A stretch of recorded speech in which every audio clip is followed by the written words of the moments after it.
Alright guys, what's going on? I know, another gun video. That's like a few in a row now, but got this new MK 1919 and it's been kind of my passion lately. So wanted to kind of give you guys an update. I did a few things to it. I'm experimenting here with a new place to do a demo on my ottoman. So instead of a tabletop review, we'll call it an ottoman top review. I'm just joking. So I got some new parts today and got the new handguard and the new, you can see it's got an M4 stock on it now, and those are all well, not compliments, I did pay for them, but those are Salem6 products. Now Salem6 is one of the manufacturers of aftermarket accessories for the MK 1919. One of the few, there's like 3 companies basically that make stuff. I know Tromix was making things, but they've kind of discontinued other products. I think they're sticking to the Saga 12 market, which is a little bit larger. But Salem6 is located actually right, probably 10-15 minutes from my house. So I was pretty excited. You know, yes, I have Blade HQ local to me, and I have a cool gun vendor local to me. So Utah's where it's at. You should all move here. Just kidding. But got the handguard, got this stock adapter today. And then I had the 10-round mag extension, but I got longer springs from them today, so that actually feeds the whole 10 rounds. So pretty cool setup. And the Salem6 is, like I said, local to me. They have a nice shop there. They're actually kind of a side company of another company that does a lot of prototyping for companies. So they have a lot of like high-end equipment. They have a 3D printer. They have a bunch of these nice machines that, you know, that tool a lot of this stuff. So they're very high quality parts. They're not something that's kind of made in some shop, you know, some guy's shop in his garage or anything like that. They're very high quality. So the handguard is polymer, but it's a very hefty, durable feeling polymer. It feels like a Magpul handguard to me. And then speaking of Magpul, it actually uses Magpul rail accessories, rail slots. So I actually have, just flip the gun around. Oh. And just, I mean, you've seen in the video, just so you know, it's a empty chamber, no magazine, so safety first. But I've got a light here, and that's installed by one of those short Magpul rails, one of those like small ones like that big. So you can add those anywhere on the sides as well as the bottom, and it does have a top rail that's built in. So I like that feature because it, you know, a lot of handguards get real heavy because they have, you know, 10 rails on them. You know, they have 2 side rails, a bottom and a top, you know, and they're all fully railed, which is cool, but at the same time it adds more weight, and who really needs all those rail spots? No one really does. So it's got enough that you know, it's got the top for your optic, and if you want to add the side for like a light, if you want to add one on the bottom for a foregrip, you can do that. So pretty cool, and it's cool that they machined them to use Magpul stuff, because Magpul accessories are obviously very plentiful and very popular and very well priced. So the handguard is very top notch. It's got these nice hand grooves here that are very comfortable. It's got a nice ribbing here, so it gives you really good traction here for your hand. So if it was wet or you're wearing a glove, you're gonna, you know, that's gonna hold really well. Like I said, it's got the top rail, and it is, you know, it's also polymer. It matches up really well. Let me see if I can bring that into the picture here. It lines up extremely well with the factory rail. It's kind of hard to see because I've got the optic right there, but it matches up almost perfectly. So it's very, very well machined. They also give you this machined aluminum part here that replaces the factory, and this is how your barrel and your gas piston and stuff, assembly is all in here. So this is to help hold the handguard on. And then they have one in the front as well, which I'll put down right there.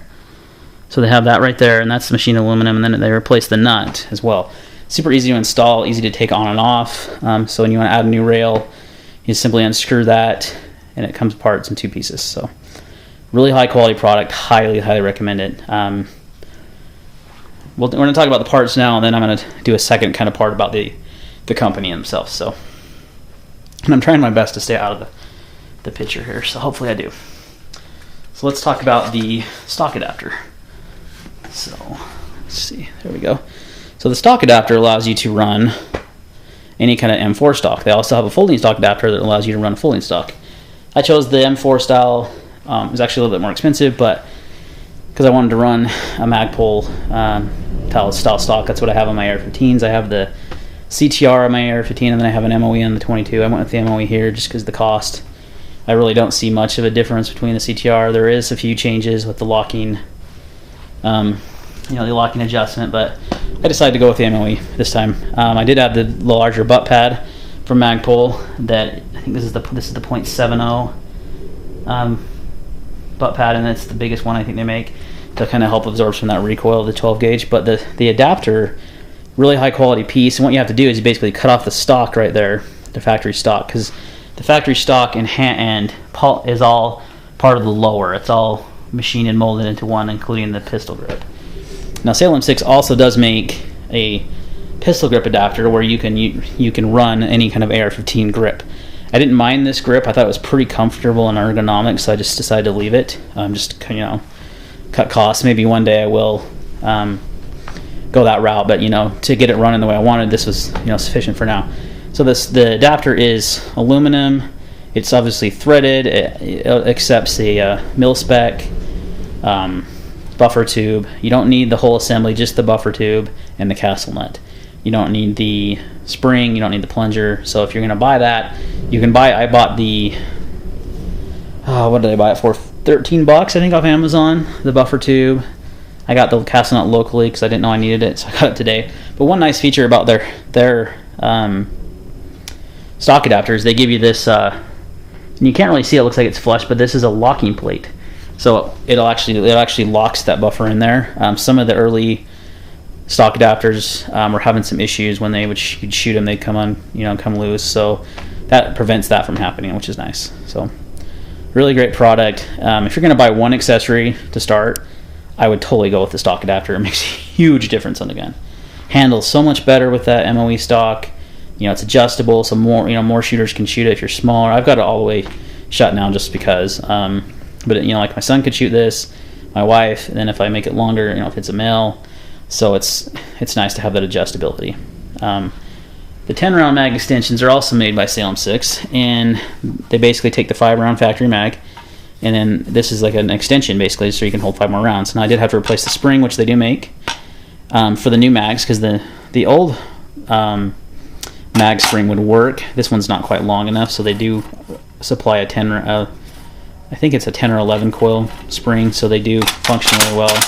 And Troy was telling me that's the owner of Salem6, that the followers are nicer on the new mags as well, so these should work really well. And from what I've read on some forums, these are actually more reliable than the OEM 10-round mag, and they're also a lot less expensive, and these are going to cost you $20, $28 if you add the spring. So which you'll probably need if you have the newer style mags. If you have the older style mags, you won't. But the 5-round mags you can find pretty, for around $28 right now. So you add that plus that, you're looking at $48. Versus the OEM 10 rounds are running like $70 plus, and they're not as reliable from what I've heard. Now like I said, I haven't tested those out. I'm gonna go take them out, shoot them as soon as the weather clears up. We've had like crazy weather, 70-mile-an-hour winds and snow today.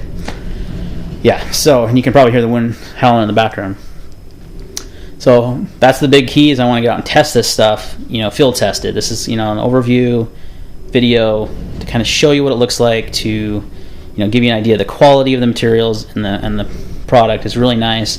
But really, until you go out and shoot it, you don't really know if it's going to work good for you. So I'm pretty excited to go do that, because I want to test out the optic, the handguard, see how it handles, see if the stock adapter stays in place. But the big thing is the 10-round mag extension, because if those work perfectly, that is a huge bargain.